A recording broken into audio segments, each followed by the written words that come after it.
صحابہ کا دور 100 سال 1 صدی تک یہ سلسلہ چلا، مگر کسی صحابی سے بھی 27ویں رجب شب معراج میں مخصوص عبادات کوئی خاص طریقے سے ثابت نہیں ہے۔ شب برات آ رہی ہے، آپ اس میں عبادت کریں، صلاۃ التسبیح پڑھیں، کوئی منع نہیں ہے۔ یہاں تک کہ بعض تو روزہ بھی رکھ رہے تھے 27ویں رجب کو۔ حضرت عمر رضی اللہ تعالیٰ عنہ فجر کی نماز کے بعد تشتری میں کھجور لے کر پھرتے تھے اور جو روزہ رکھتے ان کا روزہ توڑواتے تھے۔ کہا تمہیں یہ نیکی کہاں سے سمجھ میں آ گئی، یہ ثواب کہاں سے سمجھ میں آ گیا؟ نبی علیہ السلام نے تو یہ عمل کیا نہیں۔ کنز العمال کی روایت ہے، حضرت عمر رضی اللہ تعالیٰ عنہ تشتری میں پلیٹ پہ لے کر جو روزہ رکھتے ان کو زبردستی کھجور کھلاتے تھے اور روزہ توڑواتے تھے۔ اس رات کو بڑا چراغا کر دیا گیا۔ اصل جو مقصد ہے اس مقصد سے ہمیں ہٹا دیا گیا۔ مقصد کیا ہے؟ 5 وقت نماز ہے۔ اب اس رات بس عبادت کر لی، ہم دین کے بڑے ٹھیکیدار علمبردار بن گئے۔ 5 نمازیں اس کا وقت پہ پابندی کے ساتھ پڑھنے کی کوشش کریں، یہی معراج کی اصل روح اور اصل حقیقت۔ باغ میں جب میں گیا سب طوطیاں تھی خوش نوا، کہتی تھی نعت مصطفیٰ بلغ العلا بکمالہ۔ کمریاں بھی تھی اپنے ذوق میں، ڈالی تھی گردن توق میں، کہتی تھی اپنے ذوق میں کشفت دجا بجمالہ۔ اور بلبلیں تھی کو بکو لے لے کے ہر ہر گل کی بو، کرتی تھی باہم گفتگو حسنت جمیع خصالہ۔ اور چڑیوں کے سن کر یہ چہچہے بلا انسان کیوں چپ رہے، لازم ہے اس پر کہ یوں کہیں صلو علیہ وآلہ۔ میرے واجب الاحترام قابل سے احترام دوستوں، ساتھیوں، بزرگوں، قرآن پاک کی جو آیت اور ذخیرہ احادیث میں سے جو حدیث پاک تلاوت کی ہے، بارگاہ الہی میں دعا ہے مالک کائنات خالق ارض و سماوات، قرآن و سنت کے مطابق کہنے کی، قرآن و سنت کے مطابق عملی زندگی بسر کی توفیق عطا فرمائیں۔ اللہ تعالیٰ کا بے حد شکر ادا کرنا چاہیے کہ اللہ تعالیٰ نے ہمیں انسان بنایا، اشرف المخلوقات بنایا۔ وَلَقَدْ خَلَقْنَا الْإِنسَانَ فِي أَحْسَنِ تَقْوِيمٍ۔ 4 قسموں کے بعد انسانیت کی تخلیق، انسانیت کی پیدائش اور انسانیت کی آفرینش کو اللہ تعالیٰ نے ذکر فرمایا۔ وَلَقَدْ كَرَّمْنَا بَنِي آدَمَ وَحَمَلْنَاهُمْ فِي الْبَرِّ وَالْبَحْرِ۔ اور پھر اللہ تعالیٰ نے انسان کو فضیلت دی، عزت دی، اس کا احترام اور اس کا اکرام فرمایا۔ یہ انسان ہونے پر ہمیں شکر ادا کرنا چاہیے، اور اس کے ساتھ ساتھ اللہ نے ایمان کی دولت سے سرفراز فرمایا۔ ایمان کی دولت کہ اللہ نے ہمیں مسلمان بنایا۔ وَأُمِرْتُ أَنْ أَكُونَ مِنَ الْمُسْلِمِينَ۔ مسلمان بننا اللہ نے اس کا حکم فرمایا ہے کہ مسلمان بن کے رہو، تابعدار بن کے رہو، فرما بردار بن کے رہو۔ تو یہ ایمان اور اسلام کی دولت سے اللہ تعالیٰ نے سرفراز فرمایا، اس کا بھی شکر ادا کرنا چاہیے۔ اور پھر امت محمدیہ میں ہونے کا اللہ نے ہمیں شرف اور مقام بخشا ہے۔ وَكَذَلِكَ جَعَلْنَاكُمْ أُمَّةً وَسَطًا۔ اور اس امت کو اللہ تعالیٰ نے تمام امتوں میں چنا ہے، اس کو مقام اور مرتبہ، عزت اور شرف اور اس کا انتخاب اللہ تعالیٰ نے خود فرمایا۔ تو ان سب نعمتوں کی ہمیں قدر کرنی چاہیے اور ان سب نعمتوں کا شکر ادا کرنا چاہیے۔ اور اللہ تعالیٰ کا اٹل فیصلہ ہے لَإِن شَكَرْتُمْ لَأَزِيدَنَّكُمْ وَلَإِن كَفَرْتُمْ إِنَّ عَذَابِي لَشَدِيدٌ، کہ شکر کرو گے تو اللہ تعالیٰ تمہاری نعمتوں میں، تمہارے مال میں، تمہاری دولت میں، گھر بار میں، تجارت میں اللہ برکتوں کا دروازہ کھول دیں گے۔ اور اگر کفر کرو گے، ناشکری کرو گے، ناقدری کرو گے تو اللہ تعالیٰ کی سزا اور اللہ تعالیٰ کی گرفت بہت سخت اور شدید ہے۔ وَلَئِن كَفَرْتُمْ إِنَّ عَذَابِي لَشَدِيدٌ۔ تو ان سب نعمتوں کا ہمیں شکر ادا کرنا چاہیے کہ اللہ تعالیٰ نے یہ ساری نعمتیں ہمیں نصیب فرمائی۔ سب سے بڑی نعمت وہ ایمان کی نعمت ہے، سب سے بڑی دولت وہ ایمان کی دولت ہے، اور اس کا اندازہ دنیا کے اندر بہت کم ہوتا ہے۔ دنیا کے اندر اس کا اندازہ صحیح نہیں ہوتا۔ موت کے وقت اور موت کے بعد قبر میں پھر اس ایمان کا احساس اور انداز ہوگا۔ پھر موت کے بعد قبر، اور قبر کے بعد جب حشر میں پیش ہوں گے اس وقت فرمایا اس ایمان کا اندازہ انسان خود محسوس کرے گا۔ حدیث پاک کے اندر یہ بات آئی ہے کہ اللہ تعالیٰ کل قیامت کے دن بدعمالیوں کی وجہ سے لوگوں کو جہنم میں لے جانے کا حکم فرمائیں گے۔ کچھ لوگ ایسے ہوں گے جو اپنی بدعمالیوں کی وجہ سے فرمائیں کہ وہ جہنم میں جائیں گے۔ اللہ تعالیٰ کا حکم ہوگا کہ ان کو جہنم میں لے جاؤ بوجہ ان کی بدعمالیاں۔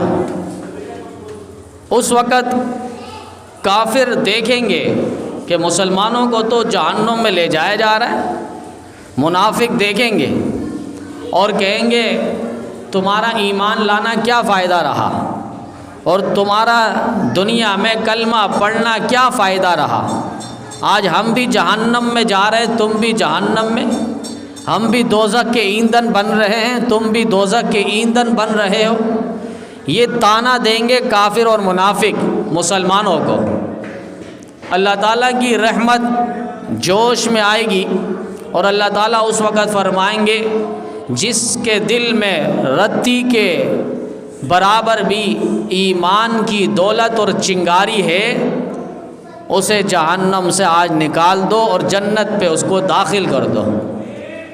یہ قرآن کریم کی آیت ربما یود الذین کفروا لو کانوا مسلمین، یہ آیت یہی بتا رہی ہے کہ بہت سے کافر اس روز تمنا کریں گے کاش ہم بھی مسلمان ہوتے، کاش ہم بھی ایمان لا چکے ہوتے، کاش ہم بھی کلمہ پڑھ چکے ہوتے، دین اسلام کی تابعداری کے اندر ہم بھی اپنی زندگی بسر کرتے۔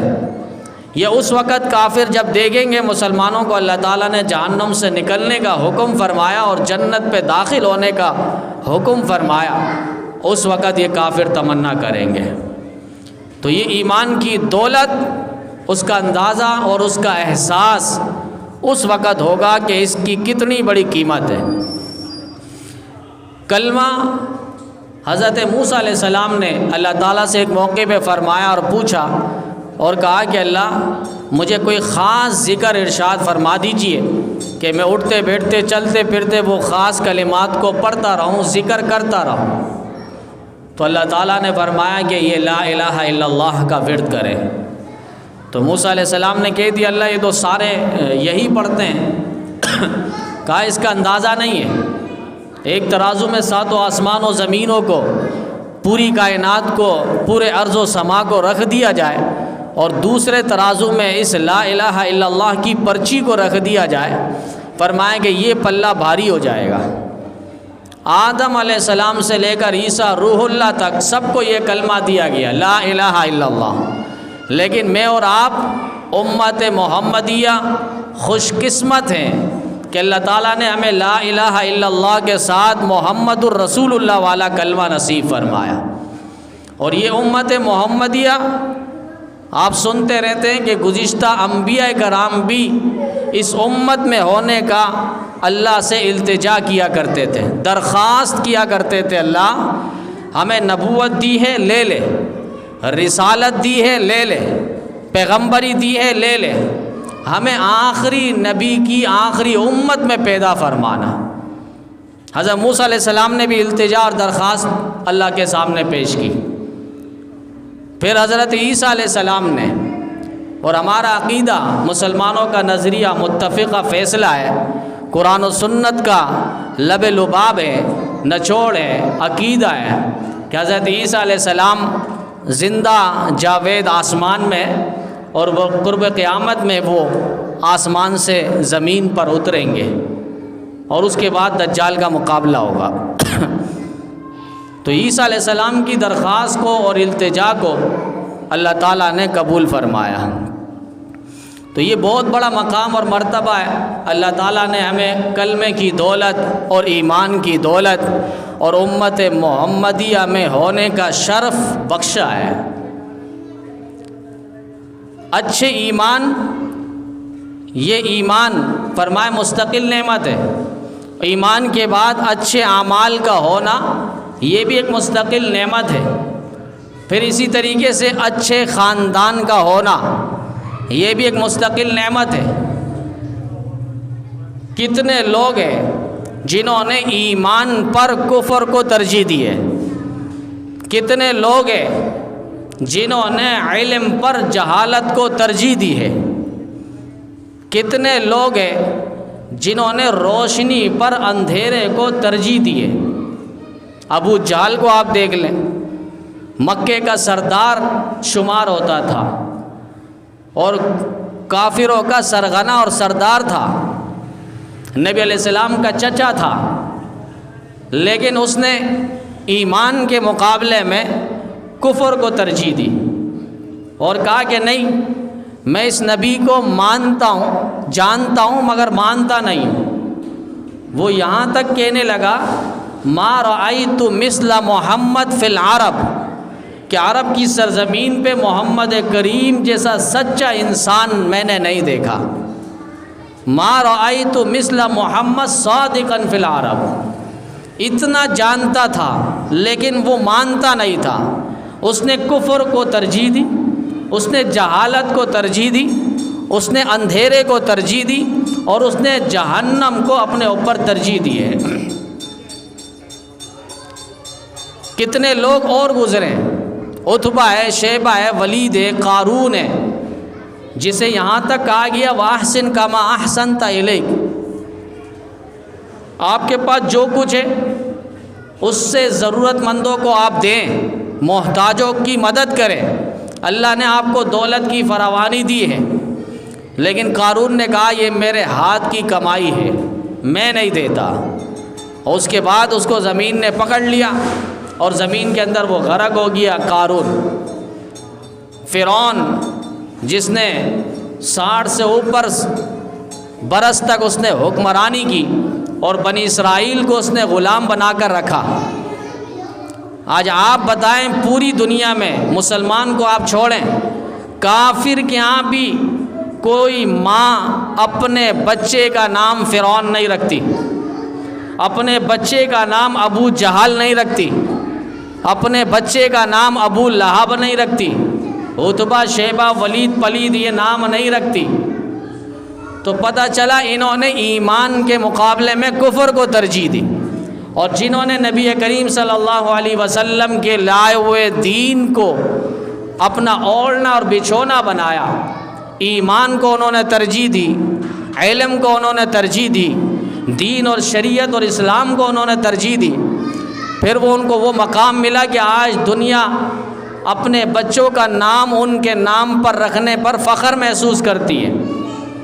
حضرت ابوبکر صدیق رضی اللہ تعالیٰ جنہوں نے اسلام کے لیے سب سے پہلے مار کھائی ہے، اور صحن کعبہ میں انہیں مار مار کر بے ہوش کیا گیا، ہوش آنے پر نہ پانی کا طلب، نہ دودھ کا طلب، نہ کسی اور شربت کا انہوں نے طلب کیا، بس دیدار مصطفیٰ کا وہ طلبگار رہے۔ حضرت عمر رضی اللہ تعالیٰ جنہوں نے آخری وقت تک مصلی رسول پہ تڑپ تڑپ کر جان آفرین کے سپرد کیے۔ حضرت عثمان رضی اللہ تعالیٰ 40 دن تک جن کا محاصرہ کر کر ان کو جام شہادت نوش کرنا پڑا۔ حضرت علی المرتضیٰ شیر خدا رضی اللہ تعالیٰ عنہ، جنہوں نے کوفہ کی جامع مسجد میں فجر کی نماز میں جاتے ہوئے جام شہادت نوش کیے ہیں۔ یہ بڑے بڑے کبار صحابہ خلفائے راشدین جنہیں کہا جاتا ہے، ان کے نام پر آج مائیں اپنے بچوں کا نام رکھنے پر فخر محسوس کرتی ہے۔ حضرت بلال حبشی رضی اللہ تعالیٰ عنہ کو آپ دیکھیں، دین اسلام کے ساتھ کیسے چمٹے ہوئے تھے۔ ان کا آقا چاہتا تھا کہ یہ اسلام سے پھر جائے، جس نبی کا نام لیتا ہے اس نبی کا نام نہ لے، اور جو نبی دین لے کر آئے اس اللہ وحدہ لا شریک کے ترانے نغمے یہ نہ سنائے۔ حضرت بلال حبشی رضی اللہ تعالیٰ عنہ عرب کی دھرتی پہ انہیں وہ ظلم اور ستم کا سامنا کرنا پڑتا تھا، لیکن وہ سارے ظلم اور ستم کو برداشت کرتے ہوئے احد احد کا نعرہ لگاتے تھے، قل هو اللہ احد، بس اللہ ایک ہے، اللہ کے علاوہ کوئی خدا اور معبود اور مشکل کشا نہیں ہے۔ بلال حبشی رضی اللہ تعالیٰ نے ایسی قربانی دی، آج مائیں اپنے بچوں کا نام بلال رکھتی ہے۔ حضرت صہیب جو روم سے آئے، حضرت ابو ہریرہ رضی اللہ تعالیٰ عنہ جو یمن سے آئے، حضرت سلمان فارسی رضی اللہ تعالیٰ عنہ جو فارس سے آئے، یہ بڑے بڑے کبار صحابہ جن کے نام پر آج مائیں اپنے بچوں کا نام رکھتی ہے۔ یہ وجہ یہی ہے کہ انہوں نے دین پر مر مٹنے کا جذبہ رکھا ہے، انہوں نے ایمان کو گلے سے لگایا ہے، کفر کو ٹھکرایا ہے، انہوں نے علم کو اپنا زیور اور آراستہ اور پیراستہ اپنے جسم کا نشو و نما اور غذا بنایا ہے۔ اسی لیے دنیا کے اندر ایسے چمکے کہ 1400 سال بیت گئی، مگر آج بھی مسلمان ان کا درد اور غم اپنے سینے پہ لیے ہوئے ہیں، اور ان کی محبت کا وہ عالم کہ آج اپنے بچوں کا نام انہی کے نام پر رکھنا فخر محسوس کرتی ہے۔ تو دین اسلام کی ہم قدر کریں، قدر کرنے سے اور شکر کرنے سے اللہ تعالیٰ اس ایمان کے اندر حلاوت اور اعمال کے اندر ایک تشنگی اللہ نصیب فرماتا ہے۔ اور دین اسلام کا پیغام ہے کیا؟ آپ دیکھیں، اچھے خاصے ہم بھلے مسلمان ہیں، لیکن ہمیں اسلام کا پتہ نہیں، ایمان کی بنیادی چیزوں کا پتہ نہیں، احسان کیا ہے اسے پتہ نہیں، قیامت کیا اور قیامت کی نشانیاں کیا ہے وہ ہمیں پتہ نہیں۔ حدیث جبریل مشہور ہے، کئی احادیث کی کتابوں میں یہ واقعہ موجود ہے کہ نبی کریم صلی اللہ علیہ وسلم کے پاس مسجد نبوی میں صحابہ کرام رضوان اللہ تعالی علیہم اجمعین بیٹھے ہوئے تھے۔ اچانک ایک شخص آیا، صحابہ کہتے ہیں ان کا بال جو ہے وہ انتہائی سیاہ بال تھے، اور ان کا چہرہ انتہائی سفید تھا، لباس ان کا سفید تھا، اور نبی علیہ السلام کے بالکل قریب آ کر بیٹھ گئے تھے۔ نہ ان پر سفر کے کوئی آثار تھے کہ یہ شخص مسافر معلوم ہو، ایسا بھی نہیں لگتا تھا، اور ہم میں کوئی شخص اس کو جانتا بھی نہیں تھا، اجنبی شخص تھا۔ نبی علیہ السلام کے سامنے آ کر 2 زانو عطیات کی شکل میں بیٹھ گئے، اور بیٹھتے ہی وہ آگے آگے بڑھنے لگے، یہاں تک اتنے قریب ہو گئے نبی علیہ السلام کے گھٹنے مبارک کے ساتھ ان کا گھٹنا مبارک لگنے لگا، اور وہ اپنے ہاتھ کو نبی علیہ السلام کے زانوں پر رکھ دیے، اور اس کے بعد انہوں نے چند سوالات کیے، یعنی 5 سوال۔ پہلا سوال یہ تھا، اخبرنی عن الایمان، ایمان سے متعلق سوال تھا کہ ایمان کیا چیز ہے، اے پیغمبر مجھے آپ بتلائیے۔ دوسرا سوال تھا، اخبرنی عن الاسلام، اسلام کیا ہے اس کے بارے میں آپ مجھے بتلائیے۔ اخبرنی عن الاحسان، احسان کیا چیز ہے وہ آپ مجھے بتلائیے۔ چوتھا سوال تھا، اخبرنی عن الساعہ، قیامت کے بارے میں آپ مجھے بتلائیے۔ وعن اماراتہا، اور قیامت کی نشانیاں کیا ہے اس سے متعلق آپ مجھے بتلائیے۔ یہ در حقیقت پوچھنا اسی لیے تھا تاکہ یہ سوالات کے جوابات صحابہ کے علم میں بھی آ جائے۔ وہ سیکھ اسی لیے رہے تھے، پوچھ اسی لیے رہے تھے تاکہ صحابہ اس جوابات کو سیکھ لیں۔ ایمان کیا ہے؟ فرمائیں کہ اللہ کی ذات پر ایمان لانا، اور فرشتوں پر ایمان لانا، آسمانی کتابوں پر ایمان لانا، پیغمبروں پر ایمان لانا، اور تقدیر پر، اچھے اور برے کی تقدیر پر ایمان لانا، اور موت کے بعد اٹھائے جانے پر ایمان لانا۔ جو ہم 7 قسم کی ایمانیات پڑھتے، ایمان مفصل، آمنت باللہ و ملائکتہ و کتبہ و رسلہ والیوم الآخر والقدر خیرہ و شرہ من اللہ تعالی والبعث بعد الموت۔ یہ 7 ایمانیات اس سے متعلق نبی علیہ السلام نے بتلائے، اور اس کے بعد انہوں نے دوسرا سوال کیا اسلام کیا ہے، تو بتلایا گیا اسلام یہ خالص اللہ کی عبادت کرنا اور اللہ کی ذات کے ساتھ کسی کو شریک نہ کرنا، نماز، روزہ، حج اور زکوٰۃ، فرمایا اس کی ادائیگی کرنا، یہ ایمان ہے اور یہ اسلام ہے۔ ایمان علماء فرماتے ہیں یہ باطن کا نام ہے، یعنی دل کا نام ہے، اور اسلام اعضائے جوارح کا نام ہے، ظاہر کا نام ہے۔ ایمان اندر کا نام ہے، اندر سے ماننا، اور اسلام اوپر کا نام ہے، اوپر سے اس کا اظہار کرنا۔ جیسے آپ جنازے میں دعا پڑھتے، اللہم من احییتہ منا فاحیہ علی الاسلام ومن توفیتہ منا فتوفہ علی الایمان۔ یہ آخری کے جو جملے ہیں کہ اللہم من احییتہ منا فاحیہ علی الاسلام، اللہ مجھے زندگی دے تو اسلام پر مجھے زندہ رکھنا، اور جب موت آنے لگے تو ایمان پر ہمیں موت نصیب فرمانا۔ اب آپ دیکھیں اسلام پر ہمیں زندہ رکھنا، یعنی ہم اعمال کرتے رہے، نماز پڑھتے رہے، روزہ رکھتے رہے، حج ادا کرتے رہے، زکوٰۃ دیتے رہے، یہ اسلام ہے۔ اور جب مرنے لگے، ظاہر بات ہے اس وقت انسان نماز نہیں پڑھ سکتا، بیماری ہے، علالت ہے، کمزوری ہے، نکاحت ہے، اٹھ نہیں سکتا، بیٹھ نہیں سکتا، روزہ نہیں رکھ سکتا وہ، تو فرمایا اب ایمان کی حالت پہ، یعنی مانتے ہوئے تیری توحید اور نبی کی رسالت پر ایمان رکھتے ہوئے ہمیں موت نصیب ہو۔ تو ایمان یہ باطن کا نام ہے اور اسلام یہ ظاہر کا نام ہے۔ ایمان دل کی کیفیت اور دل سے ماننے کا نام، اور اسلام اوپر کے اعضائے جوارح سے، بدن سے کام کرنے کا اور اس ایمان کے اظہار کا نام وہ اسلام ہے۔ تو ایمان کے بارے میں بتلایا کہ 7 چیزیں، اور اسلام کے بارے میں بتلایا جس طرح اللہ کی عبادت ہو اور اللہ کے ساتھ کسی کو شریک نہ ٹھہرایا جائے، نماز، روزہ، حج، زکوٰۃ، اس کی ادائیگی ہو۔ اس کے بعد فرمایا اخبرنی عن الاحسان، احسان کے بارے میں ہمیں بتلائیے۔ جبریل سوال کر رہے ہیں تو نبی علیہ السلام نے فرمایا احسان یہ ان تعبد اللہ فإنک تراہ فإن لم تکن تراہ فإنہ یراک، اگر تم اللہ کی عبادت کر رہے ہو تو اس کیفیت کے ساتھ کہ میں اللہ کو دیکھ رہا ہوں۔ اگر اتنی کیفیت نہیں ہے کہ میں اللہ کو دیکھ رہا ہوں، اتنا حضوری نہیں ہے نماز کے اندر، فرمائیں کہ پھر یہ سمجھ لینا کہ اللہ مجھے دیکھ رہا ہے، اس کیفیت کے ساتھ۔ ہمارے اسلاف بزرگان دین اولیاء تو یہاں تک فرماتے ہیں کہ جو حضور قلب کے ساتھ نماز نہ پڑھے، لا صلاۃ الا بحضور القلب، جو حضور قلب کے ساتھ، خشوع و خضوع کے ساتھ، توجہ کے ساتھ نماز نہ پڑھے، فرمایا اس کی نماز نہیں ہے۔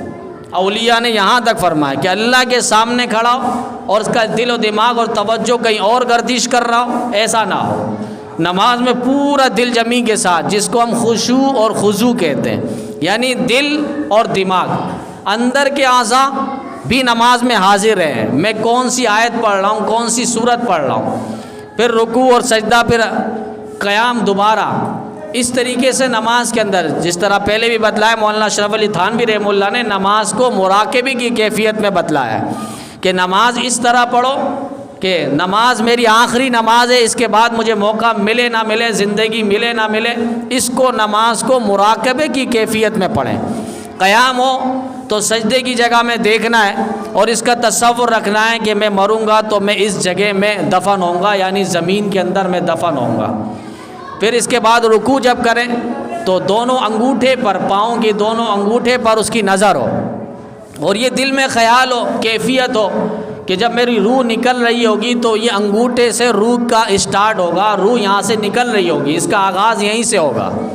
پھر جب سجدے میں جائیں تو سجدے میں جا کر ناک پر اس کی نظر ہو، اور یہ سوچیں کہ روح جب نکلتی ہے انسان کی تو ناک سے وہ روح پرواز کر جاتی ہے، اور اس کے بعد جب اتحیات میں بیٹھیں تو دونوں زانوں پہ نظر رکھیں اور یہ سوچیں کہ اللہ میں تیرے سامنے حاضر ہوا ہوں، میری جولی بھر دے، میرا جولی خالی ہے، میں تیرے سامنے خالی آیا ہوں۔ اس کیفیت کے ساتھ جب ہم نماز پڑھیں گے تو نماز جاندار بھی ہوگی، شاندار بھی ہوگی، اور اسی پر وعدے ہیں کہ اللہ تعالیٰ تجھے بھی ایسا حفاظت کرے جس طرح تو نے میری حفاظت کی ہے۔ ورنہ حدیث میں آپ سنتے رہتے ہیں نماز بھی بد دعا دیتی، ضیعک اللہ کما ضیعتنی، اللہ تجھے بھی ضائع کرے جس طرح تو نے مجھے ضائع کیا۔ شب معراج یہی نماز کا تحفہ تو ملا ہے نبی علیہ السلام کو۔ شب معراج عرش معلیٰ کی نبی علیہ السلام نے سیر کی، جنت اور جہنم کو نبی علیہ السلام نے مشاہدہ کیا اور دیکھا ہے۔ یہ نبی علیہ السلام کے بڑے معجزات میں ایک معجزہ ہے کہ سارے نبیوں کو اللہ تعالیٰ نے زمین پر معراج کروائی، ہمارے نبی کی باری آئی تو اللہ تعالیٰ نے عرش برین پر معراج کروائی۔ سارے نبیوں کی معراج زمین پر، ہمارے نبی کی معراج عرش برین پر۔ سارے نبی کی معراج فرش پر، ہمارے نبی کی معراج عرش پر ہو رہی ہے۔ اور ان میں سب سے بڑا تحفہ جو نبی علیہ السلام کو اللہ تعالیٰ نے دیا ہے وہ 5 نمازوں کا تحفہ ہے۔ آج شب معراج منایا جا رہا ہے، 27ویں شب کو جو 2 دن پہلے گزر چکی ہے، لیکن عوام الناس کو بالکل معلوم نہیں ہے کہ یہ شب معراج جو ہے احادیث کی روشنی پہ اس پر کیا فضیلت ہے، کیا کام ہے، کیا مخصوص عبادات ہے یا نہیں۔ پہلے تو ہم راتوں کو سمجھے کہ ایک شب معراج ہے، ایک شب برات ہے، ایک شب قدر ہے۔ معراج کا کوئی انکار نہیں ہے۔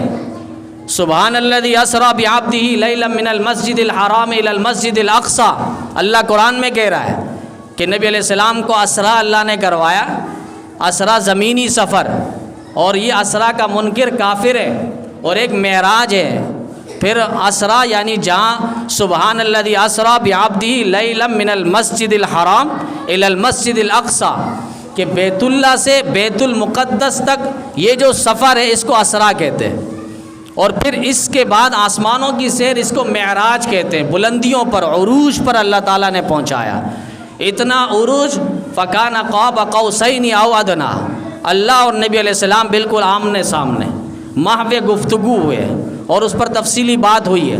اب یہ کس تاریخ کو معراج ہوئی، اس پر کتب احادیث کے اندر، تواریخ کے اندر مختلف روایات ہیں۔ شیخ الاسلام اعظم مولانا مفتی تقی صاحب مدث اللہ علیہ نے اس کی باقاعدہ وضاحت کی ہے کہ کنفرم معلوم نہیں ہے کہ 27ویں شب جو معراج رجب کے اندر ہے، ایسا نہیں ہے، کنفرم معلوم نہیں ہے، صحیح وضاحت کے ساتھ معلوم نہیں ہے۔ احادیث میں آپ دیکھیں گے ربیع الاول میں بھی معراج کا ذکر ہے، بعض کتابوں میں لکھا ہے کہ رمضان مبارک کو معراج کروائی اللہ نے۔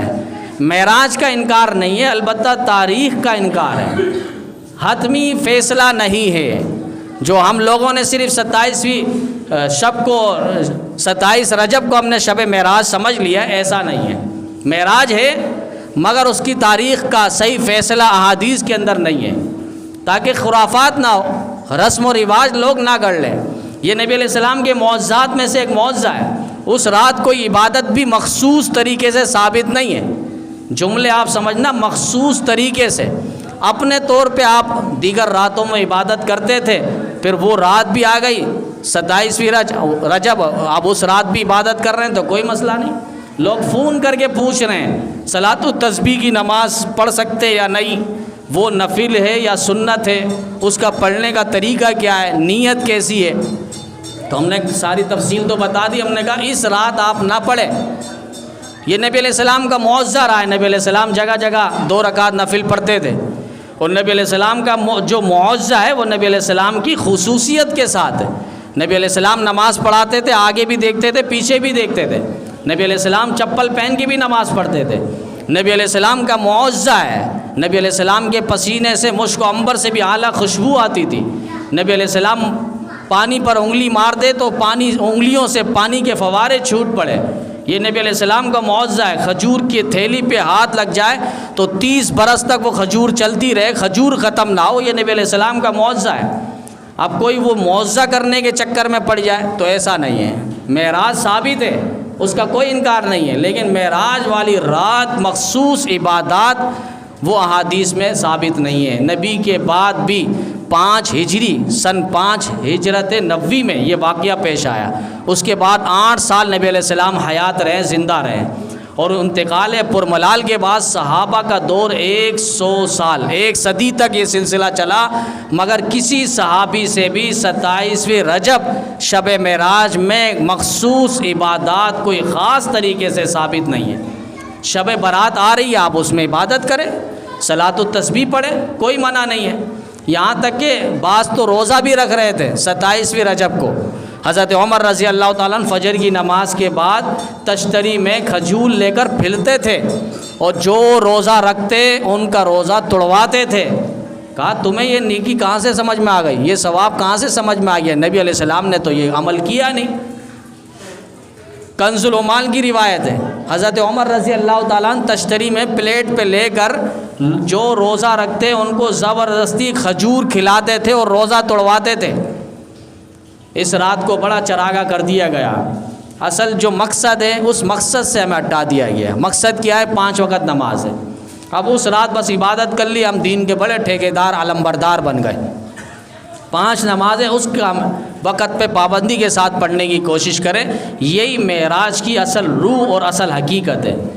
شب برات آنے والی ہے 15ویں شعبان کو، اس پر فضیلت ہے، اس پہ آپ جو بھی عبادات کر لیں، مخصوص طریقہ نہیں ہے۔ بعضوں نے تو نفلوں کی جماعتیں شروع کر دی مسجدوں میں، جن کے پاس 2 گز کی زمین آ جاتی ہے بس وہ بڑا اپنے آپ کو سمجھتا ہے، اور پھر نفلوں کی جماعتیں ہو رہی ہیں۔ بدائع صنائع کے اندر جو فقہ حنفی کی مشہور کتاب اور 52 جلدوں پہ، اس کے اندر باقاعدہ نفلوں کی جماعت کو مکروہ لکھا ہے، اور مکروہ ہو تو مکروہ تحریمی ہے، حرام کے قریب قریب ہے۔ اب وہ نفلوں کی جماعتیں ہو رہی ہیں، تو یہ شب برات میں آپ عبادت کریں، آنے والی رات ہے، لیکن مخصوص طریقہ نہیں ہے۔ آپ گھر میں کریں، 4 دیواری کے اندر تنہائی میں کہیں خلوت میں بیٹھ کر آپ اللہ تعالیٰ کے ساتھ مناجات کریں، اس کا ثبوت ہے۔ پھر اس کے بعد شب قدر آ رہی ہے رمضان مبارک میں، اور اس کی بھی تفصیل آپ دیکھ لیں۔ علماء سے آپ سنتے رہتے ہیں کہ صحیح رات کنفرم معلوم نہیں ہے، اسی لیے تو نہیں ہے تاکہ لوگ بدعات نہ کریں، رسومات نہ کرے۔ اب بھی لوگوں نے 27ویں رمضان کو پکڑ کے گھڑ لیا ہے، اور اسی رات تقریبیں ہو رہی ہے، اسی رات ختم قرآن بھی لوگ کر رہے ہیں، اور اسی رات مٹھائیاں بھی تقسیم ہو رہی ہیں، اور اسی رات کیک بھی کٹ رہا ہے، اسی رات جو ہے حلوے اور بریانی اور کوفتے اور قورمے کی بھرمار ہو رہی ہے۔ اب آپ دیکھ لیں، حدیث میں نبی علیہ السلام نے تو فرمایا آخری عشرے میں اس کو تلاش کرو، 21، 23، 25، 27، 29، ان تاک راتوں میں نبی علیہ السلام نے اس شب قدر کی رات کو تلاش کرنے کو کہا ہے، عبادات کے ذریعے جاگ کر، تلاوت اور ذکر اور مناجات کر کے۔ بار کے یہ راتیں آ رہی ہیں جن کا ثبوت احادیث اور قرآن سے ہے، ان راتوں میں عبادات ہو۔ جن راتوں کا ثبوت نہیں ہے تو ایسا ہے جیسے ہم نبی کو بتلانا چاہ رہے ہیں، معاذ اللہ، اے نبی اس رات تو عبادت ہے، نیکی آپ نے نہیں کی، ہم کر رہے ہیں۔ تو یہ امام مالک رحمہ اللہ نے لکھا ہے، بدعات میں سے ایک بدعت کی تعریف انہوں نے کی، معاذ اللہ وہ نبی کو بتلانا چاہ رہا ہے کہ اے پیغمبر آپ نے اپنی نبوت میں خیانت کی ہے، آپ نے صحیح معنوں میں دین نہیں پہنچایا، اس رات بھی عبادت تھی آپ نے نہیں کی، ہم کر رہے ہیں، آپ نے بتلایا نہیں امت کو، ہم کر رہے ہیں۔ تو یہ کوئی حرج نہیں ہے، اس طرح کی باتیں لوگ کرتے ہیں کہ ہم نے نماز ہی تو پڑھی ہے، پھر کوئی مغرب میں کھڑا ہو جائے اور 3 رکعت کی جگہ 4 رکعت پڑھ لے فرض، اب وہ کہیں کہ میں نے نماز ہی تو پڑھی، میں نے کسی کو گالی تھوڑی دی۔ بھئی یہاں پر اب 3 رکعت پڑھنی ہے فرض، کوئی 4 ملائے گا تو اس کی نماز نہیں ہوگی۔ بار کے بھی شب برات اس کا ثبوت ہے، شب قدر اس کا ثبوت ہے، لیکن شب معراج اس کا ثبوت کہیں بھی موجود نہیں ہے۔ تو عبادت اس طرح ہو، ان تعبد اللہ فإنک تراہ، کہ اللہ کو آپ دیکھ رہے ہو، اور اس کیفیت سے اگر نماز نہیں پڑھ سکتے، عبادات نہیں کر سکتے، تو یہ سمجھ لینا فإنہ یراک، اللہ مجھے دیکھ رہا ہے۔ اور احسان یہی ہے کہ بندگی کا اعلیٰ ترین، بندگی اس کو کہتے ہیں، اعلیٰ ترین درجہ ہے بندگی کا احسان، اور ہر کام کے اندر عمدگی کے ساتھ، اچھائی اور بلائیگی کے ساتھ پیش آنا، اخلاق اس کے اندر اچھائی کے ساتھ، یہی احسان کہلاتا ہے۔ اور اس کے بعد جبریل نے ایک سوال کیا، اے پیغمبر قیامت سے متعلق آپ مجھے بتلائیے، تو حضرت نبی کریم صلی اللہ علیہ وسلم نے جواب دیا، مل مسئول عنہا بأعلم من السائل، پوچھنے والا جس سے پوچھا جا رہا ہے اس سے زیادہ علم رکھتا ہے. یعنی جبریل جو آئے تھے، ظاہر بات ہے وہ تو پہلے پیغام اللہ سے لے کر آتے تھے، تو وہ زیادہ پہلے جاننے والا ہے، مجھ سے زیادہ وہ علم رکھتا ہے، کیونکہ وہ خبر لے کر آتا ہے اللہ تعالیٰ سے، وحی اور پیغام لے کر آتا ہے. اس لیے نبی علیہ السلام نے فرمایا مجھ سے زیادہ آپ جاننے والے ہیں. اور اس کے بعد جبریل نے ایک سوال اور کر لیا، اگر قیامت سے متعلق آپ نہیں بتا سکتے قیامت کب آئے گی تو ان اماراتھا، اس کی نشانیاں بتلا دے. تو نبی علیہ السلام نے جواب میں فرمایا ان تلد الامۃ ربتہا، کہ باندیاں اپنی آقا کو جنے گی. علماء نے اس کی کئی تشریحات کی ہے کہ باندی اپنے مالکہ کو جنے گی، اپنی مالکہ پر آقا بن جائے گی. علماء نے اس کا ایک نقطہ یہ بھی نکالا ہے کہ بیٹیاں ماؤں کو مجبور کرے گی اور ان کو غلام بنا لے گی اور کہے گی ہمارے واسطے تو نے کیا کیا ہے. بیٹیاں کہیں گی. علماء نے یہ نقطہ لکھا کہ یہاں پر اگر یہ کہنا چاہیے تھا باپ بیٹا، کہ بیٹا اکثر اکڑتا ہے باپ کے ساتھ، تو ہونا یہ چاہیے تھا کہ بیٹا باپ کو جنے گا یا بیٹا باپ کو غلام بنائے گا. تو علماء نے فرمایا وہ تو ہوتا رہتا ہے، باپ بیٹا تھوڑا سا کمائی پہ لگ جائے اور باہر ملک چل جائے اس کے اندر ویسی اکڑ آ جاتی ہے، لیکن یہاں بیٹی کیوں اکڑ لی ہے؟ اس کو تو ماں سے محبت ہے، باپ سے محبت ہے، چار دیواری کے اندر ماں باپ نے اس کو رکھا ہے، اس کی عزت اور شرف چار دیواری کے اندر ہے، لیکن اس کے باوجود وہ اکڑ کیوں رہی ہے؟ اسی لیے فرمایا کہ یہ بیٹیاں بھی قرب قیامت کی نشانی اپنی ماؤں کو مجبور کرے گی اور ان کو اپنا باندی بنا کر رکھے گی. اور اس کے بعد نبی علیہ السلام نے ایک اور نشانی بتلائی کہ ننگے اور سر سے پاؤں سے ننگے ہوں گے، مانگنے والے ہوں گے، بھوکے ہوں گے، محتاج ہوں گے، لیکن وہ بڑی بڑی عمارتوں پر فائز ہو جائیں گے، ترقیوں پر فائز ہو جائیں گے. کوئی 20 منزل عمارت بنا رہا ہے تو اس کو دیکھا دیکھی دوسرا 25 منزل بنائے گا. یعنی دنیا میں اونچی اونچی عمارتیں، آج آپ دیکھ لیں یہ ساری نشانیاں تقریباً پوری ہو چکی ہے. بڑی نشانیاں جو ہے وہ باقی ہے. حضرت عیسیٰ علیہ السلام کا نزول ہونا، حضرت امام مہدی علیہ رضوان کا ظہور ہونا اور دجال کا آنا، اور اسی طریقے سے دھوئیں کا لپیٹ لینا، زمین کے اندر 3 بڑی بڑی جگہوں میں لوگوں کا دس جانا، اونچی اونچی عمارت کا ہونا، یہ جانور کا زمین کے اندر سے نکل کر انسانی شکل پہ اور انسانی کلام پر بات کرنا، یہ بڑی بڑی نشانیاں باقی ہے. لیکن چھوٹی نشانیاں تقریباً 60-70 نشانیاں وہ پوری ہو چکی ہے. نااہلوں کو حکومت مل جائے گی. ہم نے پہلے بتلایا تھا یہ الیکشن نہیں ہے، سلیکشن ہے. کیسے کیسے؟ جس کی لاٹھی اس کی بھینس کا قانون ہے. جس کی لاٹھی، جس کے پاس پین ہے، قلم ہے، ہتھیار ہے، اسلحہ ہے، بس وہی یہاں کا حاکم اور حکمران ہے. ٹھیک ہے کوئی بھی آ رہا ہے، کوئی بھی آئے، لیکن وہ ملک کو اولین درجہ دے، ملک کو دیکھے، ملک کے قانون کو دیکھے، عوام کو دیکھے، ان کے ساتھ نہ الجھے. اور ان کی بددعا عرش معلیٰ کو ہلا کر رکھے گی. یاد رکھیں جو بھی حکمران آئیں، جو بھی اس ملک کو سنبھالیں، اللہ کرے اس ملک کی صحیح آبیاری کرے. تو یہ دین اسلام ہے، اس کی ہم قدر کرنے کی کوشش کریں. آج ہمارے گھروں میں دین نہیں ہے، زیور ہے، زکوٰۃ نہیں دے رہے اس لیے کہ دین موجود نہیں ہے. قرآن مجید ہے، اس کی تلاوت نہیں ہے اس لیے کہ دین موجود نہیں ہے. پردہ اور حجاب کے سارے اسباب اور سامان موجود ہے، لیکن ہم پردہ اور حجاب نہیں کرواتے اپنی خواتین کو. کیوں؟ دین نہیں ہے. یہ ساری چیزیں ہمارے پاس موجود ہے، کر سکتے ہیں، کیوں نہیں کر رہے ہیں؟ دین ہمارے پاس موجود نہیں ہے. تو ہم دین کی قدر کریں اور اپنے ایمان کی قدر کریں. جو ہم اللہ تعالیٰ نے ہمیں کلمہ نصیب کروایا اور ایمان کی دولت سے سرفراز فرمایا اور امت محمدیہ میں ہونے کا شرف اور مقام بخشا ہے، اس کی ہم قدر کریں اور شکر کریں. انشاءاللہ اس شکر سے اللہ تعالیٰ مزید ایمان کے اندر فراوانی اور برکتیں اور اعمال کے اندر اللہ تعالیٰ مزید نکھار پیدا فرمائیں گے. اللہ تعالیٰ ہم سب کو کہنے سے زیادہ عمل کی دولت نصیب فرمائے. وآخر دعوانا